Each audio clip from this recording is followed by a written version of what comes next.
धरती पर एक ऐसा लोक जहां कलयुग की अभी तक नहीं हुई एंट्री, यहाँ के बिना अधूरी है चारधाम यात्रा। कलयुग के प्रभाव से बचने के लिए 88,000 ऋषि मुनियों ने एक स्थान पर रहकर तप किया था। ये स्थान उन्हें स्वयं ब्रह्मा जी ने उपलब्ध कराया था। मान्यता है कि इस स्थान पर सभी तीर्थों का वास रहता है, इसलिए इस स्थान की यात्रा के बिना आपके तीर्थ अधूरे रहते हैं। कलयुग का दूसरा चरण चल रहा है। हर जगह कलयुग का प्रभाव देखने को मिलता है, लेकिन धरती पर खासकर भारत में एक ऐसी जगह है जहां अभी तक कलयुग का प्रभाव नहीं पहुंचा है। आज हम आपको ऐसी जगह के बारे में बताने जा रहे हैं जिसका इतिहास बहुत ही प्राचीन है। यह एक ऐसा तीर्थ स्थान है जहां के दर्शन के बिना आपकी चार धाम की यात्रा भी अधूरी मानी जाती है। इसे इस पावन भूमि का महान तीर्थ बताया गया है। इसे तीर्थों में तीर्थ कहा गया है। पाताल भुवनेश्वर के अलावा नैमिषारण्य ही एकमात्र ऐसा क्षेत्र है जहां 33 करोड़ हिंदू देवी देवताओं का वास माना जाता है। हिंदुओं के लिए नैमिषारण्य को सभी तीर्थ स्थानों में सबसे पहला और सबसे पवित्र होने का खिताब भी प्राप्त है। इसका वर्णन वेद पुराण से लेकर हर हिंदू धर्म ग्रंथ में मिलता है। श्रीमद् भागवत महापुराण, महाभारत, वायु पुराण, वामन पुराण, पद्म पुराण, शिव पुराण, देवी भागवत पुराण, यजुर्वेद का मंत्र भाग श्वेताश्वर उपनिषद, प्रश्नोपनिषद, अग्नि पुराण, गरुड़ पुराण, स्कंद पुराण, विष्णु पुराण, कालिका तंत्र, कर्म पुराण, शक्ति यामल तंत्र, श्रीरामचरितमानस, योगिनी तंत्र आदि ग्रंथों में इस स्थान का उल्लेख मिलता है। ये वही स्थान है जहां महापुराणों की रचना हुई। महाभारत काल में युधिष्ठिर और अर्जुन भी यहाँ आए थे।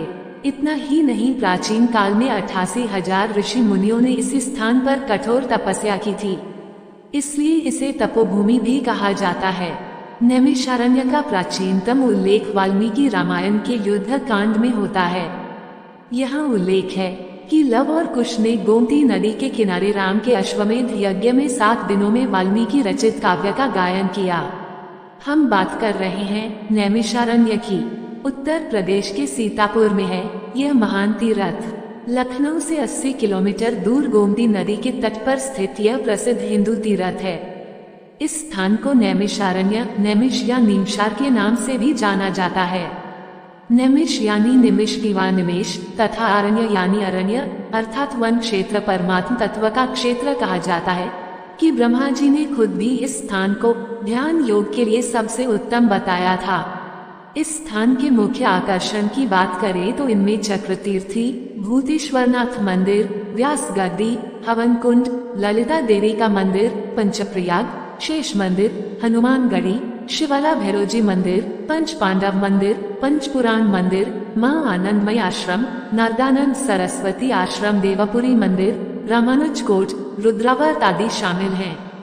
नैमिषारण्य स्टेशन से लगभग 1 मील दूर चक्रतीर्थ सरोवर है। यह एक बड़ा गोलाकार जलाशय है। घेरे के चारों ओर बाहर जल भरा रहता है जिसमें श्रद्धालु स्नान करते हैं।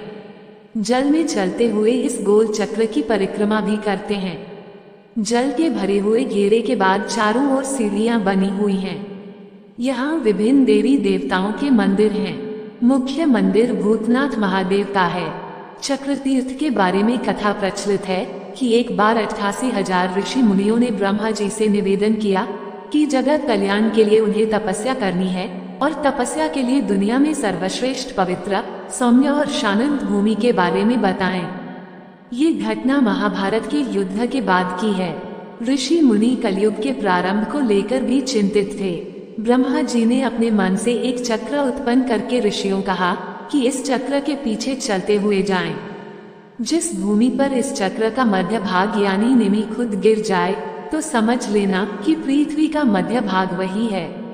ब्रह्मा जी ने ये भी कहा कि वह स्थान कलयुग के प्रभाव से मुक्त रहेगा। कहा जाता है कि इसी स्थान पर चक्र का नेमि गिरा था, जिस वजह से इसका नाम नैमिषारण्य पड़ा और यह जगह चक्रतीर्थ कहलाई।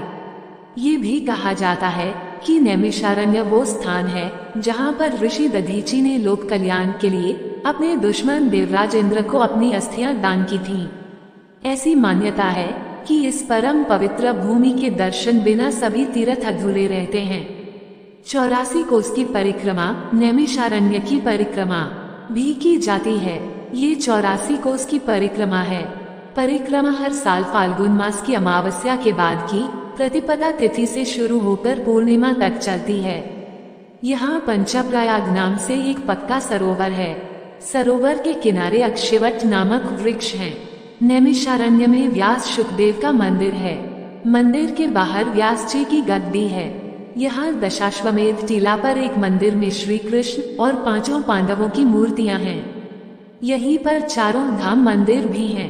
महर्षि गोपाल दास जी के द्वारा स्थापित जगन्नाथ धाम, बद्रीनाथ धाम, द्वारिकाधीश धाम और रामेश्वरम धाम के मंदिर हैं। नैमिषारण्य को सत्ययुग या कृत युग से जाना जाता है, जो सबसे प्राचीन युग है। यह एक पवित्र स्थल है जहाँ कई संतों ने अपने पापों का प्रायश्चित किया है। हिंदू पौराणिक कथाओं में माना जाता है कि चक्र तीर्थ का निर्माण ब्रह्मा के हृदय से निकली चक्र से हुआ था। इस झरने में स्नान करने से सभी पापों से मुक्ति मिल जाती है। व्यास गद्दी एक वैदिक विद्वान है। व्यास ने पुराणों की रचना की और वेदों को 4 भागों में विभाजित किया और अपना ज्ञान जैमिनी, अंगिरा, पैल, शुकदेव, वैशंपायन और सुत को दिया। व्यास ने भी वेदों की रचना की और उन्हें 4 भागों में विभाजित किया। श्री ललिता देवी मंदिर शिव की पत्नी सती ने आत्महत्या कर ली, जिसके बाद शिव उनके शरीर को मंदिर के मैदान में ले गए।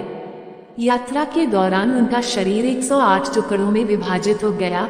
हृदय नैमिषारण्य में गिरा, जहां आज ये ललिता देवी के नाम से जाना जाता है, जो भारत के शक्तिपीठों में से एक है। भगवान वेंकटेश्वर मंदिर, जैसा कि नाम से पता चलता है, यह मंदिर भगवान वेंकटेश्वर को समर्पित है और यह विशेष रूप से आंध्र प्रदेश से बड़ी संख्या में भक्तों को आकर्षित करता है। उन तीर्थयात्रियों को समायोजित करने के लिए जो मंदिर के मैदान में रात भर रुकना चुनते हैं, मंदिर ने अपने मैदान के अंदर आवास प्रदान किया है। दधीची कुंड, देवताओं के शासक इंद्र ने ऋषि दधीची से अपील की कि वे अपनी हड्डियां दे दें ताकि वह राक्षस वृत्रासुर को मार सके और दुनिया को बचा सके। उन्होंने स्वीकार किया, लेकिन केवल एक शर्त पर, वो क्षेत्र की सभी पवित्र नदियों और स्थलों का दौरा करने के बाद ही ऐसा करेंगे। देवता हड़बड़ी में थे और उन्होंने दधीची को उनका अनुरोध पूरा करने के लिए इस स्थान पर सभी स्थानों को एक साथ इकट्ठा किया, जिसके बाद उन्होंने अपनी हड्डियों को त्याग दिया, जिनका उपयोग वज्र बनाने के लिए किया गया था, जिसका उपयोग अंततः वृत्रासुर और उसके अनुयायियों को मारने के लिए किया गया था। इस कुंड में स्नान करना भारत के सभी पवित्र स्थानों में स्नान करने के बराबर माना जाता है। सुत गद्दी, इस स्थान पर वेद व्यास के शिष्य ऋषि सुत ने 88,000 ऋषियों को भाषण दिया था। हनुमान गद्दी और पांडव किला दुनिया के 2 सबसे शक्तिशाली योद्धा हैं। हनुमान द्वारा अबिरावन के वध के बाद राम और लक्ष्मण को रिहा कर दिया गया और वे इस स्थान से दक्षिण की ओर जाने में सक्षम हुए। पांडव किला वह स्थान है जहां पांडवों ने अपने कर्म के तहत तपस्या की थी। भगवान राम, लक्ष्मण और सीता की मूर्तियों वाले एक पुराने मंदिर द्वारा चिन्हित यह स्थान 10वें अश्वमेध यज्ञ का स्थल था, जो इस दिन भगवान राम द्वारा आयोजित किया गया था। स्वयंभू मनु और शत्रुपा, ये वह स्थान है जहां स्वयंभू मनु और शत्रुपा ने भगवान नारायण के जन्म का आशीर्वाद पाने के लिए 30,000 वर्षों तक तपस्या की थी। जय श्री राम। दोस्तों, आपको ये जानकारी कैसी लगी कृपया कमेंट करके जरूर बताएं।